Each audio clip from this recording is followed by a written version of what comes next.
అనేది కూడా ముఖ్యమంత్రి గారు లేవనెత్తిన ప్రశ్నలు. ఎందుకు అలా జరుగుతుందంటారు? అంటే ఇవాళ కూటమి ప్రభుత్వం, ముఖ్యమంత్రి చంద్రబాబు, డిప్యూటీ సీఎం పవన్ కళ్యాణ్ వీళ్ళందరి మీద ఒక బృహత్తర బాధ్యత ఏంటంటే అటు అభివృద్ధి చేయడం, ఇటు సంక్షేమం అందించడం, కేంద్రం నుంచి నిధులు రాబట్టడం, ఇవన్నీ ఒక ఎత్తు అయితే ఇక్కడ ఈ రాక్షస మాయ ఏది మనం చూసాం. ఇంద్రజిత్తను, ఘటోద్గజుడను, అప్పట్లో రకరకాల మాయలు, మారీచుడను, సుబాహుడను, ఏది వాళ్ళ మాయా యుద్ధం. ఇప్పుడు జగన్మోహన్ రెడ్డి కూడా ఇవాళ వీళ్ళందరూ కూడా ఒక రాక్షసులతో యుద్ధం చేస్తున్న పరిస్థితుల్లో వీళ్ళని కంట్రోల్ చేయటం అనేది అసలు ఒక పెద్ద టాస్క్ అన్నమాట. ఎందుకంటే గతంలో జగన్మోహన్ రెడ్డి అధికారంలో ఉన్నప్పుడు ఒకటే, సోషల్ మీడియాను వాడుకోవాలి, అప్పుడున్నటువంటి అది ప్రతిపక్ష పార్టీ అయినా సరే వాళ్ళ మీద దుష్ప్రచారాలు చేయడం, ఇదొకటే ఒక ఎజెండా. కానీ ఇప్పుడు ఇక్కడ అభివృద్ధి ఒకవైపు, ఈ ఏదైతే వీళ్ళు చేస్తున్నటువంటి వాటిని తిప్పికొట్టడం ఒకవైపు. కానీ తిప్పికొట్టలేకపోతున్నారు, అభివృద్ధి మాత్రం జరుగుతూ ఉంది. అంటే సోషల్ మీడియా కాదు అది, జగన్మోహన్ రెడ్డి ఏంటి, అదొక సోషల్ సైకోల్ అన్నారు. ఇప్పుడు గతంలో మనం చూసాం, వాళ్ళంతా జైళ్ళకి వెళ్తున్నటువంటి పరిస్థితుల్లో ఇప్పుడు ఆ బోరగడ్డ అనిల్ కావచ్చు, ఆ శ్రీరెడ్డి కావచ్చు, పోసాని కృష్ణమురళి కావచ్చు, వీళ్ళందరూ కూడా రకరకాలుగా, ఎవరో సుధారాణి అని నిన్న చూశాను అంబటి రాంబాబు పక్కన, అతను ఏదో కోర్టు దగ్గర లాయర్ దీంట్లో డ్రెస్లో ఉంటే పక్కన హరి కృష్ణారెడ్డి వాడున్నాడు.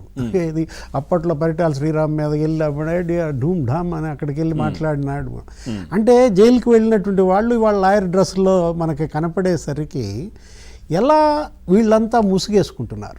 మాస్టర్ పరిటాల విషయం తీశారు కాబట్టి నిన్న సునీత గారు కూడా మాట్లాడారు కదా, పరిటాల తోపుదుర్తి వాళ్ళ పైన మాట్లాడుతూ మళ్ళా ఆ గంగుల కుటుంబం పైన, సానే కుటుంబం పైన, ఓబుల్ రెడ్డి, మద్దెల చెరువు సూరి వాళ్ళని కెలుకుతున్నారు. ఇవాళ జగన్ హస్తం ఉంది ఇందులో అని కూడా మాట్లాడినట్టు.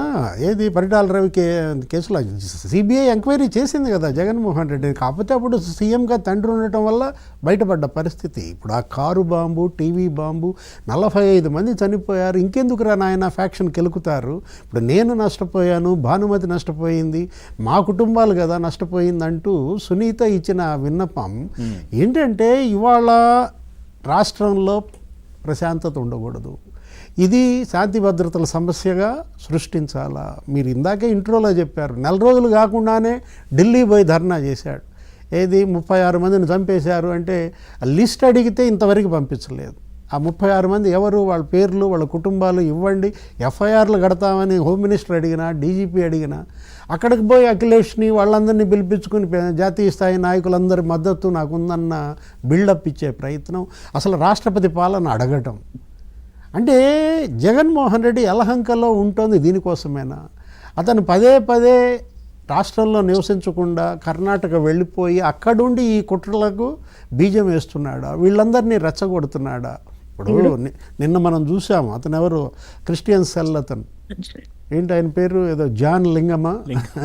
అరే అసలు ఆ మాటలు ఏంటి? మాజీ ఎంపీ హర్షకుమార్ ఎంత బాధ్యతాయుతంగా మాట్లాడాలండి. హర్షకుమార్ అసలు ఇంత జరిగేది రోడ్డు ప్రమాదం అని అన్ని సాక్ష్యాధారాలు ఒక్కొక్కటి బయటకు వస్తున్నా, ఏది వరుసపెట్టి ఆ టోల్ గేట్ల దగ్గర అతను ఎలా పడటం, మళ్ళీ లేవటం, పడటం, ఆ హెడ్లైట్ పగిలిపోవటం, అతను వెళ్ళి ఆ ఘటనా స్థలంలో ఇదిగో ఇక్కడి నుంచి నేను మళ్ళీ మోటార్ సైకిల్ మీద వచ్చి పడతా, నేను చచ్చిపోతానా అని హర్షకుమార్ అంటున్నాడంటే, కేఏ పాల్ కావచ్చు, అంటే ఎలా జగన్మోహన్ రెడ్డి వీళ్ళందరినీ అడ్డం పెట్టుకుని మత కలహాలు సృష్టించే కుట్ర చేశాడు. ఇప్పుడు ఇష్యూ ఏంటంటే ప్రవీణ్ హత్య లేకపోతే ప్రవీణ్ రోడ్డు ప్రమాదంలో మృతి, ఆ కేసు ఒక ఎత్తు, దాన్ని అడ్డం పెట్టుకుని రాష్ట్రంలో అశాంతి రెచ్చగొట్టే కుట్ర, దీనిపైన ఇంకో కేసు పెట్టాలి, దీనిపైన ఉన్నత స్థాయి దర్యాప్తు జరిపి వీళ్ళందరినీ కనుక. దర్యాప్తు జరగకపోతే అనాలి, పారదర్శకంగా లేకపోతే అనాలి. పూర్తిగా రోజు అదే పని మీద ఉన్నారు కదా. 300 సీసీ కెమెరాలు రికార్డ్ చేశారు హైదరాబాద్లో. ఆయన ప్రస్థానం మొదలైన దగ్గర నుంచి జరిగేంత వరకు ఎక్కడి వరకు ఏం వెళ్ళింది, ఏంటి, ఏం జరిగింది, మినిట్ టు మినిట్ కూడా బయట పెడుతున్నారు. దానికోసం ప్రత్యేక బృందాలు కూడా తిరుగుతూ ఉన్నాయి, దిగాయి పోలీసులకు సంబంధించి. అయినా అవుతోంది కదా, అయిన తర్వాత మీకు ఏదైనా ఉంటే అప్పుడు మాట్లాడాలి. అంటే శాంతి భద్రతలు ఇక్కడ లేవు అని ఒక దీనికోసం ఇక్కడికి పెట్టుబడులు రాకుండా వచ్చేటువంటి పరిశ్రమలను మళ్ళా తరిమేసేటటువంటి. నిజంగా కూడా సార్ కుటుంబ సభ్యులు కావచ్చు, చాలా మంది పాస్టర్లు కావచ్చు, సైలెంట్గా ఉన్నారు. మాకు పూర్తి నమ్మకం ఉంది ప్రభుత్వం మీద, ఎంక్వైరీ జరుగుతోంది, చూద్దాం ఏం జరుగుతుంది ఏంటనేది, ఇంకా పోస్ట్ మార్టం రిపోర్ట్ రాలేదు అనే దాని మీదనే ఉన్నారు. కానీ ఈ ఏదైతే ఉంటారో వాళ్ళు క్లియర్గా, నేను ఇందాక చూపించా, అంటే వాళ్ళు ఎవరితో ఉన్నారు, ఎవరితో